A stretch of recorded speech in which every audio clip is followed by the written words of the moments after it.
Today I'd like to introduce you to Lucas, who's going to be talking with me about mission and strategy, and also how we can understand it and help our teams to understand it as well. So Lucas, thank you very much for joining me. It's an absolute pleasure, Dominic. Thank you for having me today. I wanted to have a chat to you because we've been talking about the connection between strategy and mission and how important that is. I know you've got experience working with a number of not-for-profit organisations, and I think mission plays a particular role in for-purpose organisations. I just wanted to hear a little about your experience with the different connections between mission and strategy that you've come across. Yeah, it's a really good question, and thanks for inviting me to come and speak to you today, Dominic. Pleasure. Look, it's been a question around strategy and mission is something that I've grappled with probably even since before I started working. Really, I first started working in government because I was drawn to wanting to make a difference, in people's lives, and I thought that would be a great place to do. And I found that even though it's very relevant in the for-profit sector, it's really something that every organisation really, grapples with, whether they're on the stock exchange or they're just a small family-orientated business. So even though most of my experience has been with the for-profit sector, I've seen it being very relevant across the board. Yeah. It's interesting. I've always loved to do strategic planning because it's looking about the future. Where are we heading? Why are we doing what we're doing? And I've recently been in my own organisation, just gone through this process where we were developing a new strategic plan, and we realised as part of that our team had not for a long time had a chat about what our mission is. What is it that we actually do? Who do we serve, and why do we do what we do? And what are we trying to achieve with that?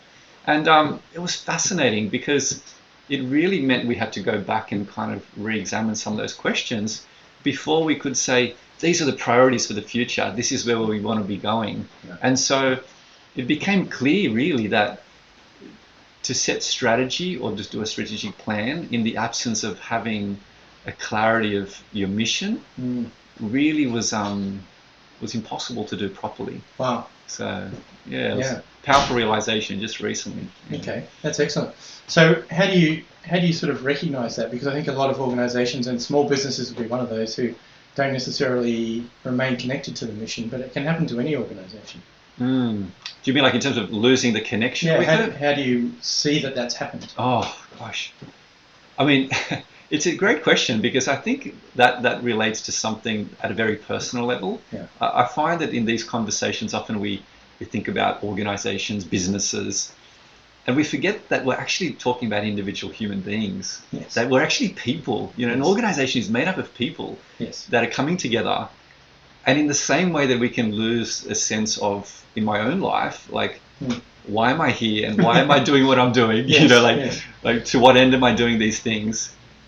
I can get caught up, just getting up and going to work and going through the motions. And then all of us sometimes have this kind of sense of, like, what am I here for? And what makes me get out of bed in the morning? Yeah. And so it almost requires, I think, an intentional, decision as a leader of an organization for somebody to even put their hand up. I always say to people in the team, I said, don't just wait for the CEO to say, we're going to do this or we need to do this. You can put your hand up and say, hey guys, we've kind of seems to have lost sense of this. I think we need to reconnect with that. Yeah. But I do think it is certainly very helpful to have something implemented where you go consciously at least once a year. Let's stop and have a workshop on our mission and our purpose. Yeah. And are we actually living it, in our current reality as an organization right now? That's such a good point that you make, because I think it's easy to say, well, we're doing fine, and the point you made there about stopping, it's something that especially small businesses find difficult because they're always short of time, and it's so critical. We think, I'm too busy to stop and to think about my mission. I'm too busy to stop and think about my strategy. Yes, so I think we've all had that experience. I get it. It's very true. Yeah. It happens all the time, and it seems almost justifiable. Yes. We just had this conversation in my own office recently because we had a few team members saying, I understand conceptually that stepping back is really important, but I just don't have the time for it. Yeah. And they were like, well, I'm just not going to invest in this.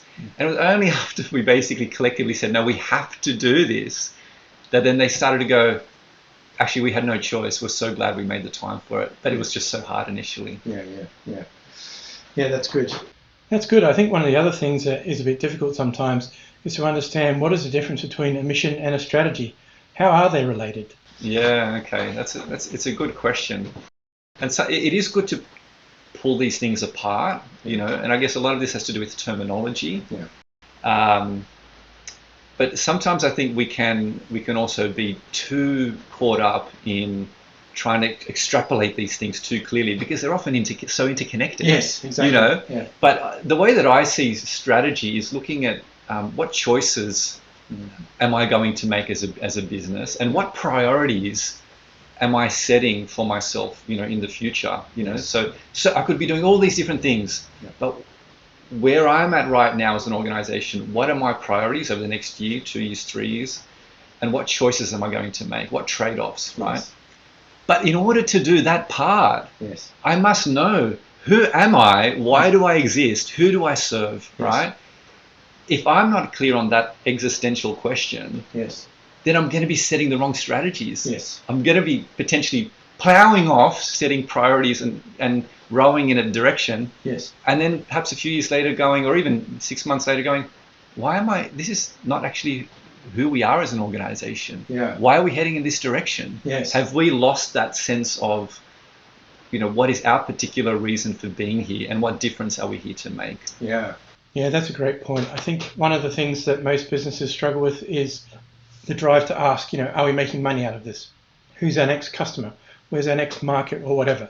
And I think that pressure to measure things, which is important, we do have to measure things, it can also mean that we can easily spend time on finding the next customer without asking the question that you were raising. There can be a sense that focus on KPIs and measurement is somehow at odds with mission. Yes. And actually they're not at all. No. like actually a good, clear understanding of your mission actually helps you to set very clear, purposeful KPIs, because your KPIs will change depending on your mission. Yes. Right? So, for example, like when I worked for the St. Vincent de Paul Society, we obviously had particular wording for our mission, but in essence, we were always talking about our mission being there to break the cycle of poverty. Yes. Right? And so some charities were there simply to help give a helping hand to the poorest of the poor, And if that's what I'm there for, then I'm going to set KPIs around how many people have I assisted, perhaps financially,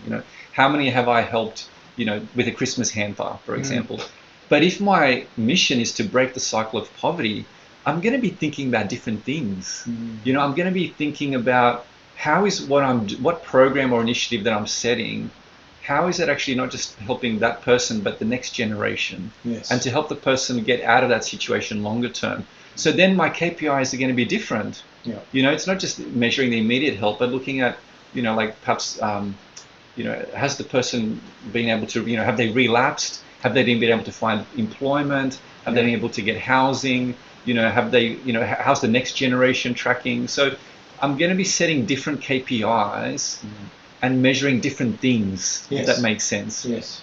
But that's still a very important part to do, to assess your effectiveness, because we can be effective in achieving our mission, or we can be ineffective in achieving our mission. Yeah. So I think the two things really coexist together. That's such a good point. So if I understand my mission well, how do I then go about, what is the process, or how do I create a strategy that's based on it? Look, I think I'd like to kind of probably take that right back to its first principles, and go, the main benefit you're going to achieve organizationally here is when you invest the time to answer three layers to that question. Okay. Yeah. Cool. The first one I'd say is spending some time as a team or organization grappling with what is our mission. Because most of us already have that written somewhere. Yes. But even just understanding what is that? I think you'd be surprised, we'd all be surprised if we actually asked people around the offices around Australia or small businesses, what's your mission? Yeah.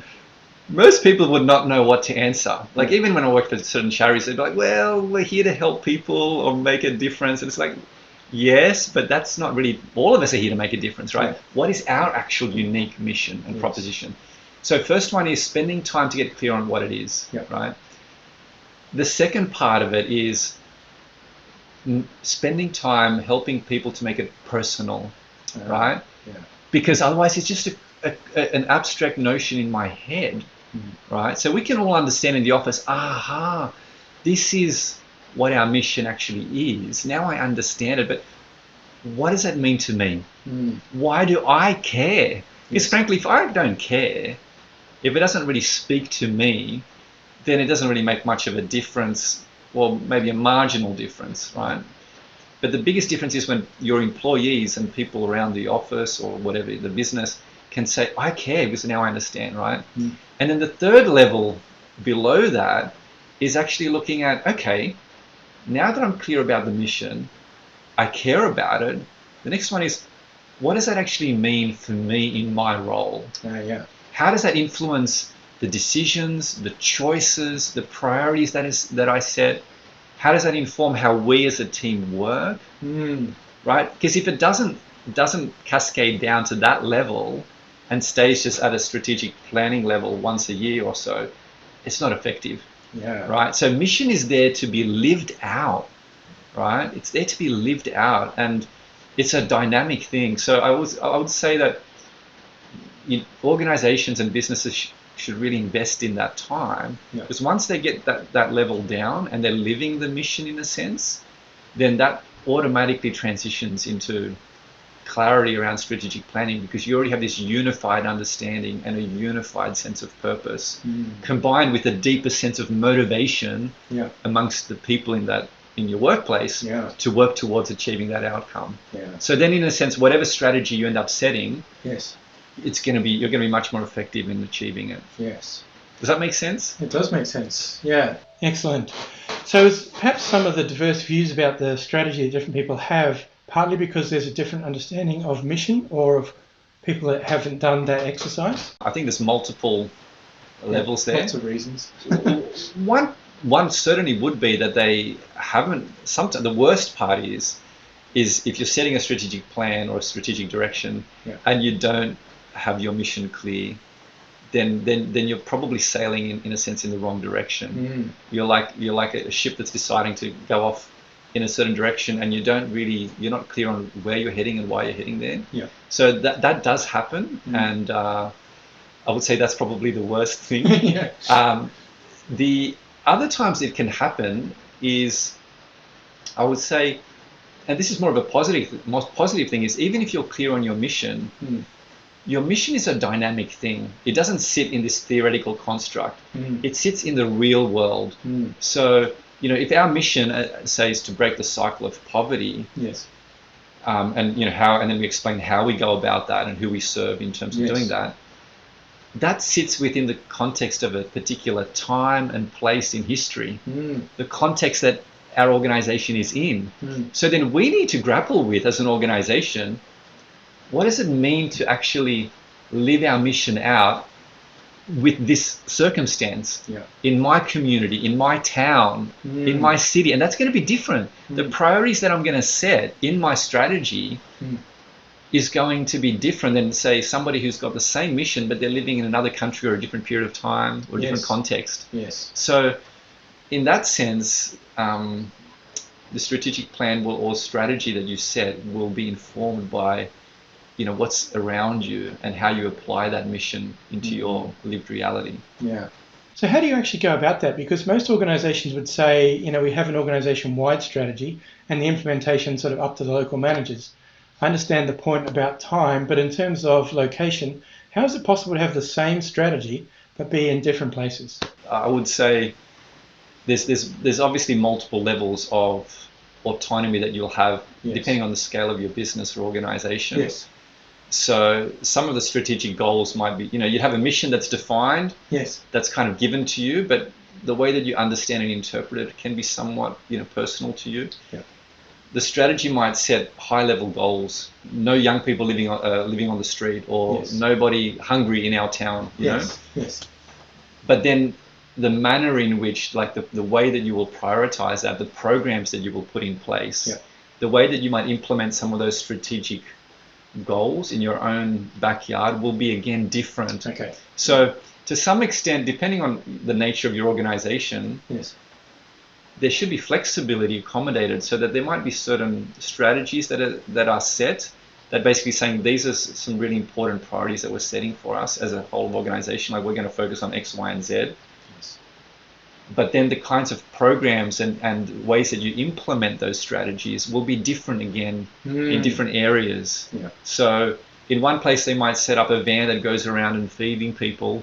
In another place they might set up courses that help people to cook, to learn how to cook so they can feed themselves, or a kitchen garden. So there'll be different ways that you can innovate and adapt in your own area that still connects you. And this is really important. If it's done well, that particular action should connect you to a local goal, should connect to a strategic priority that must then connect to the mission. And it all works when you can connect and see how that fits in. The moment that you lose the connection somewhere, something's missing. Yeah, so if I don't have a direct line between the mission and what I'm doing, then I have a KPI that I'm struggling to achieve, and potentially that isn't even part of the mission. Potentially. Yeah, you could. And you might be doing great work. Yes. This is the thing. Working hard. This happens all the time. Working really hard, doing great work, making a difference. Yeah. But you're not being faithful to your organization's core mission. Yeah.